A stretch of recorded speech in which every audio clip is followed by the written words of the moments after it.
Kabir, so you are getting back into your documentary zone because now you're picking stories from the real world again, which is what your initial training is. So good to see that.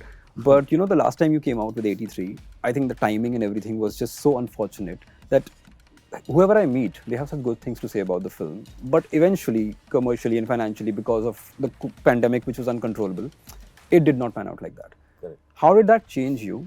Did it deter you from like picking up a story like this again, or were you not phased at all? And was there any baggage when you came to Chandu Champion from So 83? you know what happened with 83, and this is very important because that's where ultimately the conviction and strength of conviction of a filmmaker is tested, right?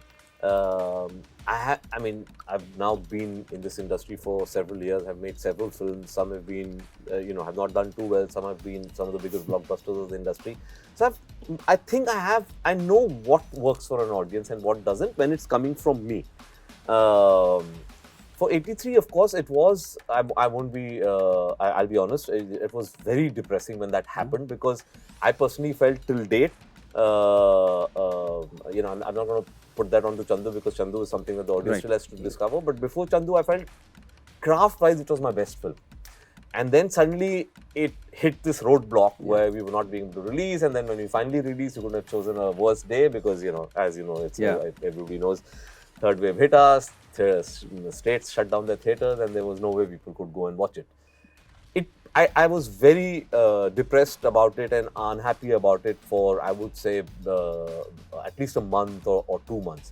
And then suddenly the film came on OTTs, right? It hit Netflix and Hotstar simultaneously because we didn't get a full.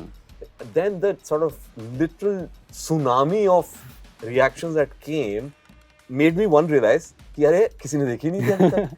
Delhi especially. See, We had 3 days. I've grown up in Delhi, right? Yeah. So for me, my entire pool of network of people who say, "Oh, they're really looking forward to 83," and then there was silence. And then suddenly, when the responses started coming, I realized nobody in Delhi had seen it, and the reason was because you got 3 days in the theaters, and then unfortunately, the Delhi government decided to shut down all theaters, which became a domino effect. And before our first week was over, 11 states had shut down.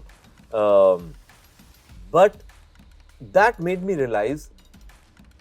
And then I looked back at my other films. I said, I've actually forgotten the money my earlier films had made.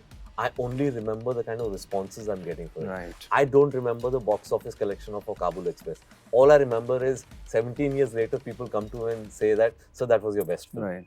I've forgotten New York's collections. I remember people coming in saying, youngsters saying, ki, sir, I saw it when I was in school and I loved it. Kartik saw it when he was in school and still remembers it. So I said, that's how you're supposed to judge a film. And that's how 83 in history will be judged. Because I do feel it's probably one of my most loved films. It's unbelievable. It's 4 years. I still don't wake up on a single day when my phone doesn't have messages about 83. So I said, so there was something right about selecting that film. And I should never then change the filter and the prism through which I select films, right? Logic would have said, don't pick up Chandu Champion. It's also a true story. It's also got a sports biopic. And what happened at the box office to 83 would have made me say, nahi yaar, main kuch aur karta hu.